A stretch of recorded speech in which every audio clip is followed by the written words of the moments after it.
احنا من داخل كلية فاروس النهاردة إن شاء الله. عندنا مقابلة مع دكتور أحمد فؤاد من كلية الإعلام وفنون الاتصال. هو هيعرفنا بنفسه وهيقول لنا الأقسام الموجودة في القسم بتاع الإعلام. اتفضل بقى. أهلا وسهلا. سريعا كده احنا حاليا في جامعة فاروس. جامعة فاروس فيها 12 كلية، من ضمن الكليات دي هي كلية الإعلام وفنون الاتصال. أنا بصفتي مدرس مساعد داخل كلية الإعلام فهكلمكم في الحاجة اللي أنا مختص بيها أكتر، اللي هي كلية الإعلام. بالنسبة لكلية الإعلام عندنا الدراسة فيها بتكون لمدة 4 سنوات، وفيها 3 أقسام رئيسية. القسم الأول اللي هو قسم المنصات الرقمية، اللي هو تم تطويره وهو مشتق من قسم صحافة. يعني الكلية حاولت إن هي تواكب فكرة التكنولوجيا في التواصل، فطورنا قسم صحافة بقى اسمه قسم المنصات الرقمية. ده القسم الأول. القسم الثاني بتاعنا هو قسم الراديو والتلفزيون، تم تطويره بقى بمسمى تاني وأكثر ملائمة لتكنولوجيا الاتصال الحديثة، بقى اسمه الإنتاج التلفزيوني والإذاعي. القسم الثالث هو قسم العلاقات العامة والاتصالات التسويقية. يبقى احنا عندنا 3 أقسام. الطالب بتاع إعلام بيتخصص فيهم من سنة تانية في قسم من ال3 أقسام دي. في سنة ثالثة بقى جوه كل قسم فيه مسارات أو شعب، يعني كل قسم بينقسم إلى مسارين أو شعبتين. عندنا قسم الإنتاج التلفزيوني والإذاعي بينقسم لقسم لشعبة في سنة ثالثة الإنتاج التلفزيوني أو شعبة أو مسار الراديو. بالنسبة لقسم العلاقات العامة والاتصالات التسويقية، الطالب بعد ما بيتخصص في سنة تانية بيجي في سنة ثالثة يختار مسار أو شعبة من القسم، يا إما بيختار مسار العلاقات العامة يا إما بيختار مسار الاتصالات التسويقية. نفس الكلام بالنسبة للمنصات الرقمية، الطالب بيختار المنصات الرقمية الصحفية أو الإلكترونية، أو بيختار النشر الإلكتروني الصحفي.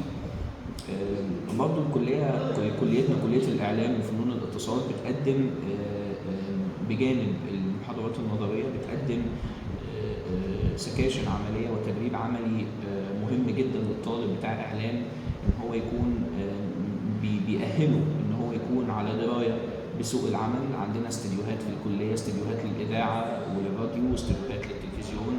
عندنا معمل للنشر الصحفي والرقمي. عندنا كمان صالة التحرير لقسم الصحافة وبيشتغلوا فيها على المنصات الرقمية. قسم العلاقات العامة والتسويق بيشتغلوا على الدعاية والإعلانات والحملات التسويقية. الكلية أيضا بتقدم لطالب إعلام تدريب ميداني في أجازة الصيف بعد ما بيخلص سنة ثالثة، بالشراكة مع المؤسسات الإعلامية المختلفة في مختلف الأقسام، سواء كانت مؤسسات صحفية أو مؤسسات تلفزيونية أو إذاعية أو حتى مؤسسات التسويق والإعلانات. بنقدم للطالب التدريب الميداني ده اللي هو التريننج فيلد، وده مهم جدا للطالب عشان برضه يكون أول بأول بجانب المحاضرات العملية اللي جوه الكلية، كمان بالتدريب العملي ده بيقدم له يعني لمحة، وبيقدم له خطوة مهمة جدا لسوق العمل، بحيث إن هو لما يتخرج بعد سنة رابعة إن شاء الله ما يبقاش بعيد عن التفاصيل الواقعية لسوق العمل. فالتدريب الميداني ده مهم جدا بيحصل عليه الطالب بعد ما بيجتاز السنة الثالثة. الكلية الشهادة بتاعتها معتمدة ومعتمدة من المجلس الأعلى للجامعات المصرية، والطالب بيمنح درجة البكالوريوس مجرد ما بيتخرج من الكلية، بكالوريوس الإعلام وفنون الاتصال، وبيقدر إن هو يلتحق بسوق العمل بناء على التخصص بتاعه. المجالات بتاعت سوق العمل في الإعلام شاملة القنوات التلفزيونية والإذاعية، شاملة المؤسسات التسويقية ومؤسسات الدعاية والإعلان وأقسام الماركتينج والبروموشنز والدعاية، وأيضا شاملة المؤسسات الصحفية والنشر الرقمي والمنصات الإلكترونية. كل ده بيقدر طالب إعلام إن هو يلتحق بيه ويشتغل فيه إن شاء الله.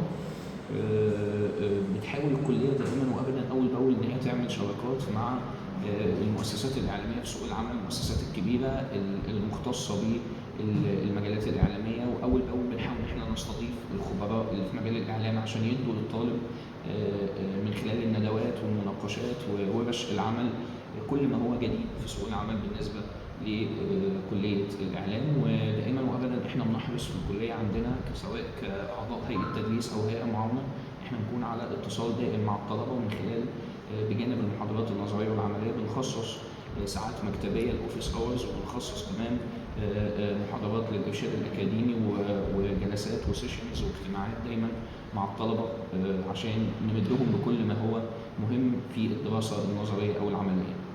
شكرا دكتور احمد شكراً على جزيلاً. المعلومات بتاعتك، شكراً وان شاء الله لينا لقاءات اخرى توضح بإذن لنا الله. كل جزء بقى لوحده باذن بإذن الله. الله. بالتوفيق للجميع إن شاء الله. شكرا جزيلا دكتور احمد، شكرا.